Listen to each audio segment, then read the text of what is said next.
नमस्कार मंडळी, लग्नानंतर होईलच प्रेम या मालिकेमध्ये आता जीवा आजारी पडण्याचं नाटक करत असतो आणि त्याच नाटकाला अनुसरून जिन्यावरून खाली म्हणजे त्याच्या रूममधून बाहेर येतानाच जोरजोराने खोकत असतो. कुठे छातीला हात लावतोय, कुठे कमरेवर हात ठेवतोय, वाकून चालतोय, म्हणजे त्याला आता आजारी पडलेलं दाखवायचं असतं. आता तो खोकतच खाली येत असतो, खूप जोराने खोकत असतो. आता तेवढ्यातच मानिनी आणि विक्रम किचनमधून बाहेर येत असतात. आता जीवा एवढ्या जोराने खोकत आहे म्हटल्यानंतर विक्रम तर खूपच घाबरतात. आता विक्रम धावतच जीवाकडे येतात आणि मानिनी सुद्धा येते. अरे जीवा, काय झालंय तुला, काय झालंय, एवढा का खोकतोयस तू, बरं बस इथे बस बरं. आता विक्रम मानिनीला म्हणतात, अगं मानिनी जा पटकन पाणी आण, याला किती खोकला येतोय. आता जीवा सुद्धा खोकायचं काही बंदच करत नसतो, खोकत असतो. कुठे छातीला हात लावायचा, कुठे कमरेला लावायचा, वाकूनच त्या सोफ्यावर बसला. हे पाहून मानिनी आणि विक्रम दोघेही घाबरतात. आता मानिनी पटकन पाणी घेऊन येते आणि जीवाला पाणी देते. आता जीवा म्हणतो, बाबा रात्रभर मला झोप लागलेली नाहीये, रात्रभर खोकला आहे मला. आता मानिनी म्हणते, अरे जीवा असं काय करतोयस, एक हाक मारायचीस ना मला, मी आलो असतो तुझ्याकडे.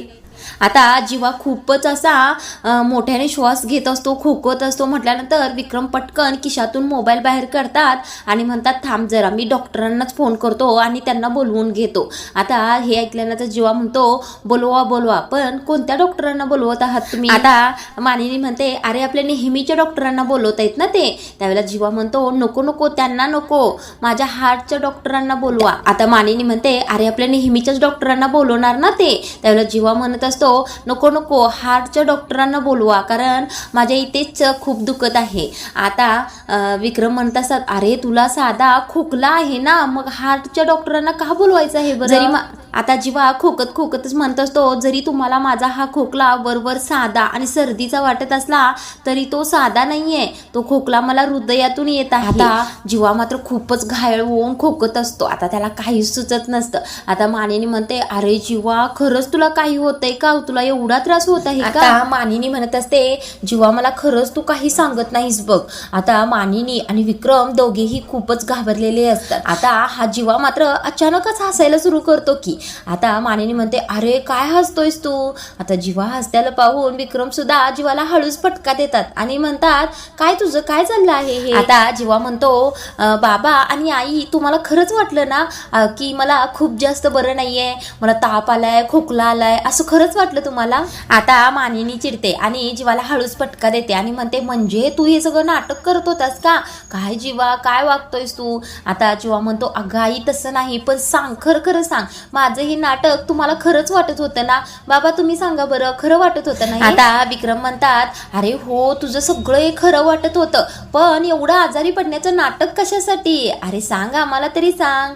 आता मानिनी म्हणते, हो तू का नाटक केलं. आता जीवा म्हणतो, अहो बाबा असं काय करताय, मी जर आजारी पडलो तरच मला डॉक्टरांना भेटायला मिळेल आणि आई बाबा माझी डॉक्टर कोण आहे तुम्हाला माहितच आहे की, माझी नंदिनी. आणि माझ्या हार्टचं दुखणं आहे म्हटल्यानंतर नंदिनी माझ्याकडे येईलच ना मला भेटायला. आता विक्रम जीवाला फटका मारतच म्हणतात, अच्छा म्हणजे यासाठी सगळं तुझं हे खोटं नाटक चाललं आहे. त्यावेळेला मानिनी हसून मान मिरवत असते. आता विक्रम म्हणत असतात, जीवा अरे खोट्याच्या साह्याने कशाला पुन्हा पुढे जातोयस, या खोट्याने काही सुद्धा होत नसते बघ. आता विक्रम म्हणत असतात, तू असं खोटं काहीतरी बोलण्यापेक्षा सरळ जाऊन भेट ना तिला आणि बोल तिच्याशी, सगळं तुझ्या मनातील खरं सांगून टाक. त्यावेळेला जीवा आता उठूनच उभा राहतो आणि म्हणत असतो, नाही बाबा. आता जीवा म्हणत असतो, बाबा इतकं सगळं होऊन मला तिच्या समोर जाण्याची हिंमतच होत नाहीये, म्हणजे मी जाईन सुद्धा, पण आम्ही दोघे जर समोरासमोर उभे राहिलो तर एकतर ती रडेल, नाहीतर माझ्याच डोळ्यातून पाणी येईल तिला पाहून. आणि मला आता असं वाटत आहे, नको आता ही रडारड, कंटाळा आला आहे या रडारडीचा, म्हणूनच मी कुठेतरी लाईटर मोडवर आलो आहे आणि खोट्याचा आधार घेतला आहे. आता जीवा विक्रमना सॉरी म्हणत असतो. तेवढ्यातच विक्रम जीवाजवळ येतात आणि म्हणतात, ठीक आहे रे जीवा, असू दे, तू सगळं हे वागत आहेस त्या पाठीमागे तुला नंदिनीच हवी आहे ना, नंदिनीचीच काळजी वाटत आहे म्हणून तू करत आहेस सगळं, आणि बायकोसाठी खोटं बोललास तर एवढा जास्त काही फरक पडत नाही. आता विक्रम मानिनीकडे हळूच पाहतात आणि म्हणतात, तसं मी सुद्धा तुझ्या आईशी बऱ्याच वेळा खोटं बोललो आहे. आता विक्रम त्यांच्या पूर्वीच्या आठवणी सांगायला सुरू करतात. म्हणत असतात, जीवा जर मला यायला उशीर होणार असेल ना तर मी खोटं खोटं कारण हिला सांगायचो. मी असं बऱ्याच वेळा हिच्याशी खोटं बोललो आहे. आणि त्यावेळेला काय झालं माहितीये का, मला ऑफिसवरून यायला एकदा उशीर झाला. मग आता काय कारण सांगायचं म्हणून मी हिला खोटंच सांगितलं होतं की मी बाईकवरून पडलो आहे. आणि या बिचारीला ते सगळं खरं वाटलं आणि ती मला ओरडली सुद्धा नाही उशीर झाला म्हणून. आता मानिनी पुढे येते आणि विक्रमला म्हणत असते, काय तुम्ही ते खोटं बोलला होतात आणि मला बिचारी म्हणताय तुम्ही. आता मानिनी म्हणते, अहो असं कसं खोटं बोलताय तुम्ही, त्यावेळेला तुमच्या हाताला लाल सुद्धा काहीतरी खरचटल्यासारखं होतं ना. त्यावेळेला विक्रम म्हणतात, अगं असं काय करतेस मानिनी, त्या दिवशी मला तू डब्यामध्ये बीट दिलं होतंस आणि ते बीटाचा तुकडा राहिला होता तोच मी हातावर घासला होता. आता हे ऐकून मानिनी म्हणते, काय शी घाणेरडे वागताय तुम्ही. आता जीवा सुद्धा त्याची पहिलाची आठवण सांगतो, म्हणजे नंदिनीच्या लिपस्टिकचा वापर त्याने तशाच प्रकारे केलेला असतो ना, म्हणून आता हसतच म्हणतो, बाबा नंदिनीची लिपस्टिक. त्यावेळेला मानिनी म्हणते, काय बाप आणि बेटा सारखेच आहात ना तुम्ही. आता विक्रम मानिनीला म्हणत असतात, अगं मनू असं काय करतेस तू, जर खोट्याने काही चांगलं होत असेल तर ते खोटं खोटं नसतं. आता मानिनी म्हणते, हो खरंच माझा राग त्यावेळेला वितळला होता आणि जसा माझा राग वितळला होता तसा आता या क्षणाला नंदिनीचा राग वितळला तर खूपच बरं होईल. इतर वेळेला म्हणजेच एरवी मी अशा खोट्या गोष्टींचं समर्थन अजिबात करणार नाही, पण आता या क्षणाला मला हे खोटं सुद्धा चांगलं वाटत आहे, कारण ही माझी भाबडी आशा आहे. जीवाच्या खोटे बोलण्याने जर नंदिनी खरंच घरी परत आली तर आपण सगळे मिळून तिला समजावून सांगूया. आता मानिनी खूपच भावनिक होऊन म्हणत असते, म्हणजे माझी माझ्या सुनेशी भेट होईल. आता जीवा लगेच मध्येच बोलतो, हिचं काहीतरी भलतच असते. अगं पहिल्यांदा मला माझी बायको भेटू देल की मग तू तुझ्या सुनेला भेट. आता विक्रम हसायला लागतात आणि मानिनी सुद्धा हसतच म्हणते, बरं बाबा तू पहिल्यांदा तुझ्या बायकोला भेट. बस. आता जीवा म्हणत असतो, आता आई आपण एक आयडिया करूया, नंदिनीला आपण फोन करूयात आणि तुझ्या फोनवरून करूया. आता मानिनी म्हणत असते, अरे कशाला, माझ्या फोनवरून कशाला. त्यावेळेला जीवा म्हणतो, अगं आई हो तुझ्याच फोनवरून आपण फोन करूया. आता जीवा मानिनीला सांगत असतो, आई तू नंदिनीला फोन लाव आणि नंदिनीला सांग जीवाला रात्रीपासून खूपच ताप आला आहे, खूप खोकला आहे, तो झोपी गेला आहे. आता मानिनी काही केल्याने तयारच होत नसते. ती म्हणत असते, ए नाही माझ्यातर्फे तू खोटं बोलणार आहेस, नाही नाही मला हे अजिबात जमणार नाही आणि तुम्हा सगळ्यांनाच माहीत आहे मला खोटं बोलायला अजिबात जमत नाही, नाही नाही मी अजिबातच करणार नाही. आता जीवा मात्र मानिनीच्या एकसारखाच मागं लागलेला असतो, अगं आई घे ना, कर कर नंदिनीला फोन कर पटकन. आता जीवा असं म्हणत म्हणतच नंदिनीचा नंबर डायल करतो आणि स्पीकरवर टाकतो आणि मानिनीला म्हणतो, अगं आई घे पटकन, मी नंदिनीला फोन लावला आहे, स्पीकरवर आहे, बोल. आता नंदिनीला रिंग वाजल्यानंतर नंदिनी तिकडे फोन उचलते. आता नंदिनी हॅलो म्हटल्यानंतर मानिनीला तिचा आवाज ऐकून खूपच बरं वाटत असतं. आता ती म्हणत असते, नंदिनी कशी आहेस ग बाळा तू. त्यावेळेला नंदिनी म्हणते, ठीक आहे आई. आता नंदिनी म्हणते, आई बाबा कसे आहेत, तुम्ही कशा आहात. त्यावेळेला मानिनी म्हणते, आम्ही दोघंही ठीक आहोत, चांगले आहोत, पण आमच्या दोन्हीही मुलींना आम्ही मिस करत आहोत. आता मानिनीचं हे सगळं बोलणं ऐकून जीवा पटकन मानिनी जवळ येतो आणि मोबाईलवर थोडासा हात ठेवतो आणि म्हणतो, अगं काय आई सगळं तुझ्याबद्दलच बोलत आहेस, सांग ना माझ्याबद्दल सांग ना तू. आता विक्रम इकडे जीवाला थांब थांब सांगते ती असं सांगत असतात.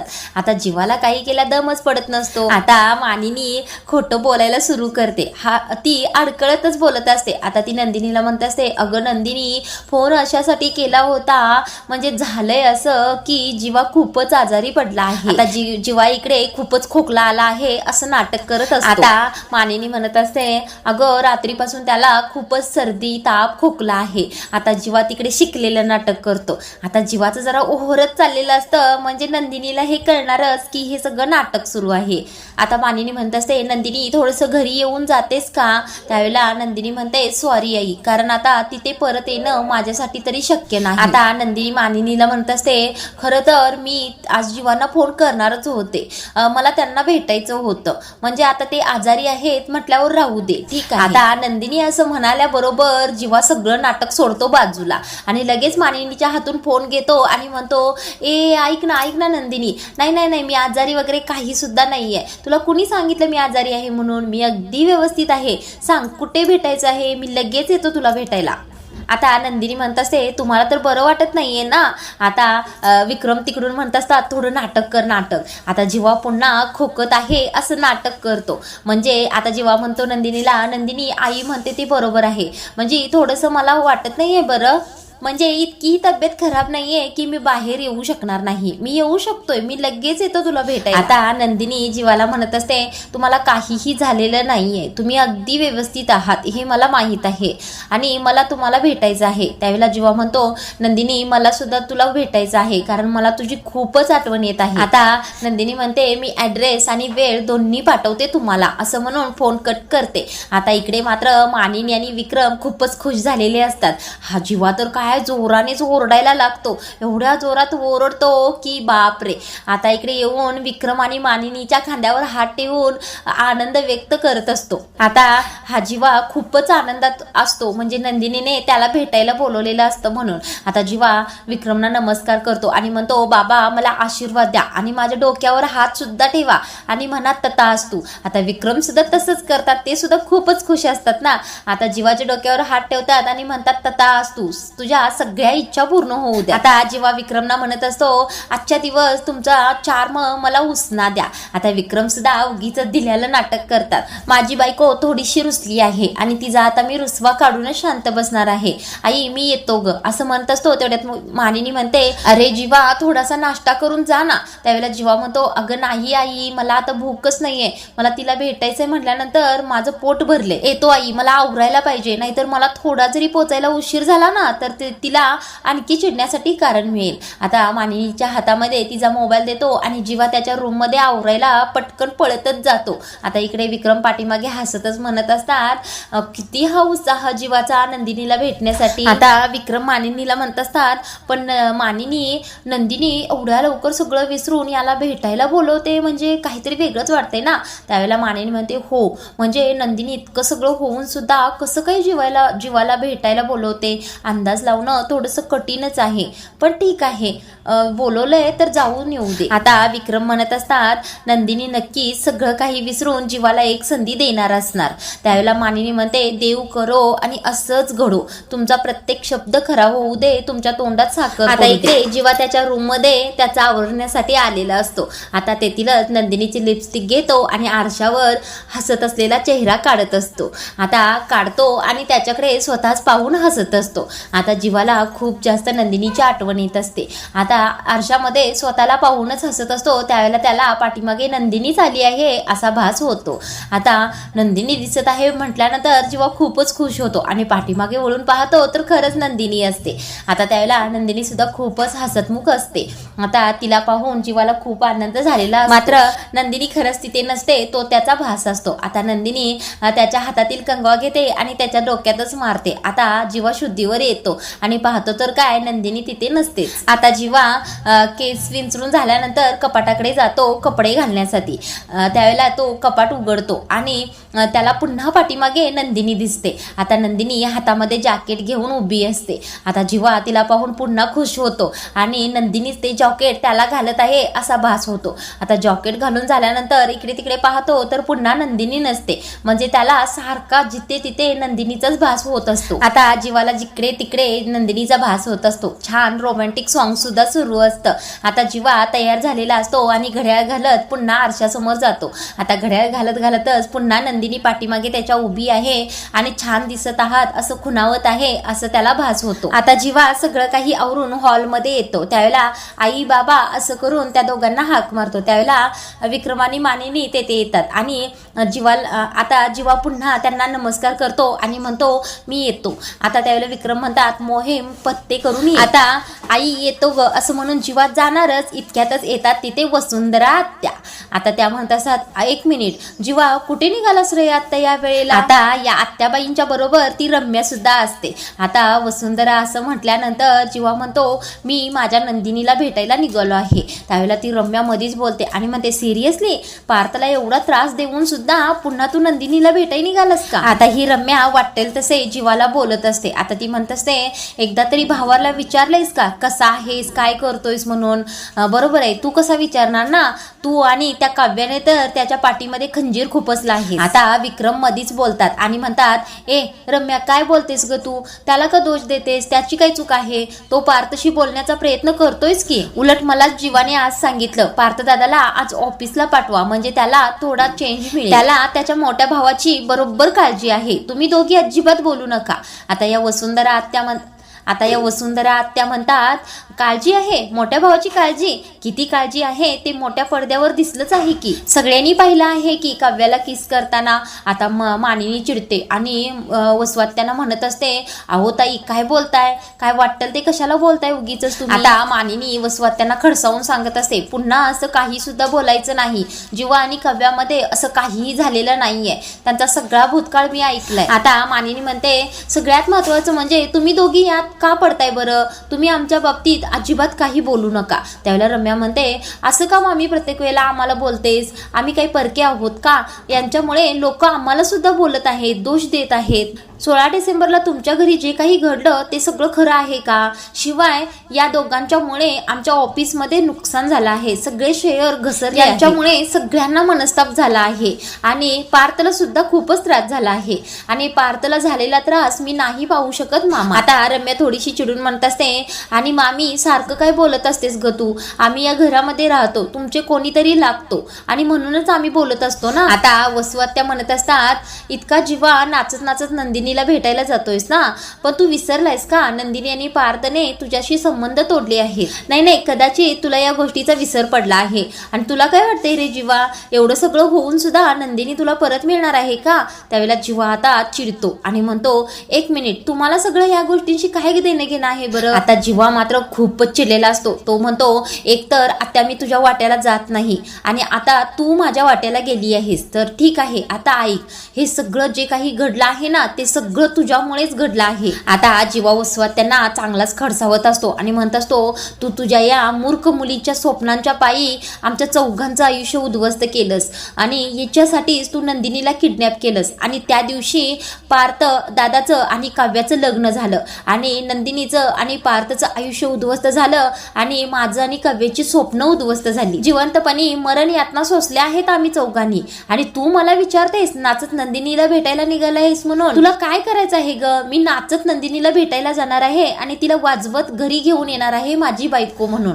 तुला काय करायचंय ते कर आत्या, किती घाणेरडे प्लॅन करायचे तेवढे कर, पण या वेळेला आमचं प्रेम आणि आमच्या आई बाबांचे संस्कारच जिंकणार आहे. आणि राहता राहिला प्रश्न नंदिनीचा, तर तिला हक्क आहे माझ्यावर रुसण्याचा, माझ्यावर चिडण्याचा आणि मला हक्क आहे तिला परत मिळवण्याचा. मी नंदिनीला मनवणार आहे आणि नंदिनी सुद्धा मला सगळं काही माफ करून स्वीकारणार आहे आणि माझा दादा सुद्धा माझ्या आणि काव्याच्या सगळ्या चुका पोटात घेऊन मला माफ करणार आहे. आता रम्या म्हणते, जीवा तुम्ही जे केलंय त्या चुका नाही तर ते पाप आहे, पाप. आता विक्रम मध्ये बोलतात आणि म्हणतात, अगं त्याला पाप म्हणतेस आणि तुम्ही जे काय केलं काय होतं. आता विक्रम त्या दोघींना दोष देत म्हणत असतात आणि जीवा बरोबरच बोलत आहे, तुम्हा दोघींना आमच्या बाबतीत बोलण्याचा काही सुद्धा अधिकार नाहीये आणि पाप पुण्याच्या गोष्टी तर तुम्ही दोघी करूच नका आणि जीवा जे म्हणत आहे ना ते सगळं बरोबर आहे, हे सगळं तुमच्या दोघींच्यामुळेच झालं आहे.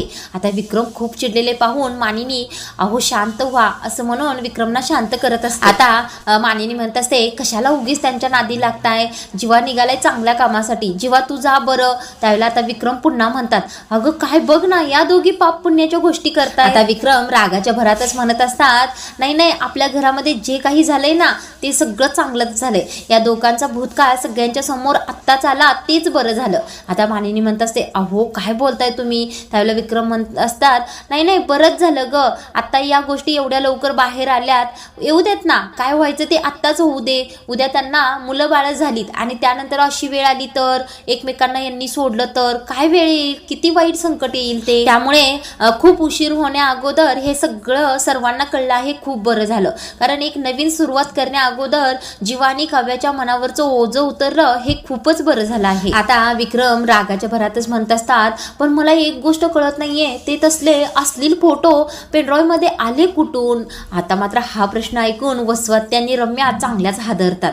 आता मानिनी सुद्धा म्हणते, अहो मला सुद्धा तोच प्रश्न आशा विचारत होती, त्या पेनड्रॉइव मध्ये तसले फोटो कुठून आले बरं. आता हा विषय निघलेलाच असतो, तेवढ्यातच जीवाला पुन्हा नंदिनीचा फोन येतो. आता जीवा फोन उचलतो आणि म्हणतो, हो मी येतच आहे, हे बघ रस्त्यावरच आहे. आता हा विषय मात्र इथेच कट होतो. आता जीवा विक्रम आणि मानिनीला म्हणत असतो, आई बाबा मला निघावं लागेल. त्यावेळेला विक्रम म्हणतात, हो हो निघ. त्यावेळेला मानिनी म्हणत असते, कळव बरं का आम्हाला काय होतंय ते. त्यावेळेला विक्रम म्हणत असतात, जीवा नीट समजूतदारपणाने बोल ह, असं म्हणतच आता जीवा नंदिनीकडे निघून जातो. आता इकडे नंदिनी जीवाची वाट पाहत असते. तेवढ्यात जीवा खूप घाईघाईने दमूनच नंदिनी समोर येऊन उभा राहतो.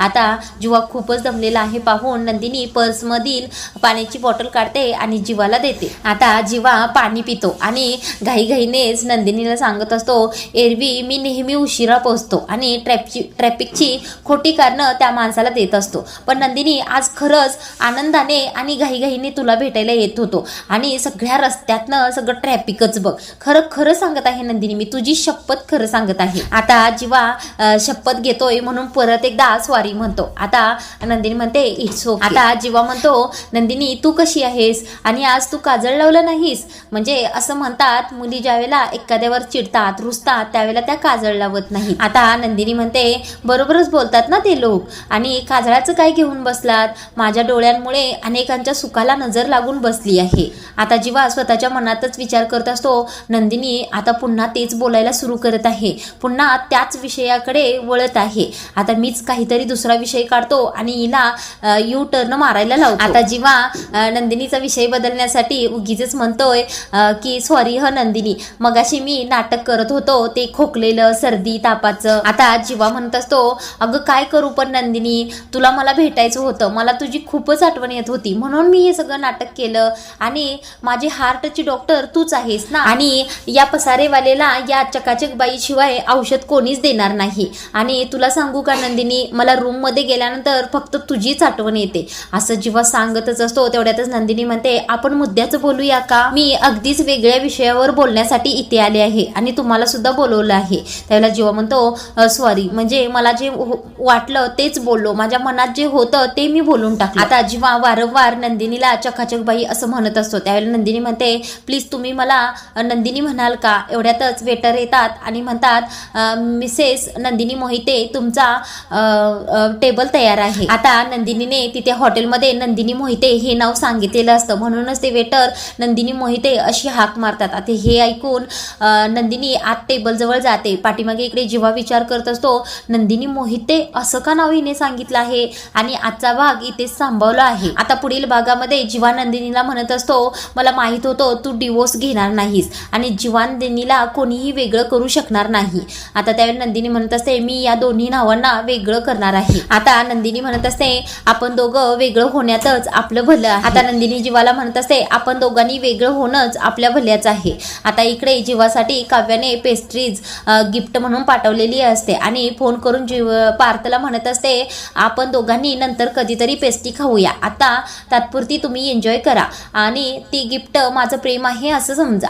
आता पार्थ काव्याला सांगत असतो, प्रेम या शब्दाला माझ्या डिक्शनरीतून मी काढून टाकला आहे. आता पार्थ आणि नंदिनी काही केल्याने जीवा आणि काव्याचं ऐकतच नसतात. आता जीवा आणि काव्या नेमकं काय केल्यानंतर हे दोघे यांना माफ करणार असतात तेच आपल्याला पुढील भागांमध्ये हळूहळू पाहायला मिळणार आहे. तर लग्नानंतर होईलच प्रेम ही मालिका अतिशय छान वळणावर आहे आणि पाहण्यास सुद्धा खूप बरं वाटत आहे. तुम्हाला माझा हा रिव्ह्यू कसा वाटला कमेंटमध्ये नक्की सांगा आणि आवडला तर व्हिडिओला एक लाईक नक्की करा.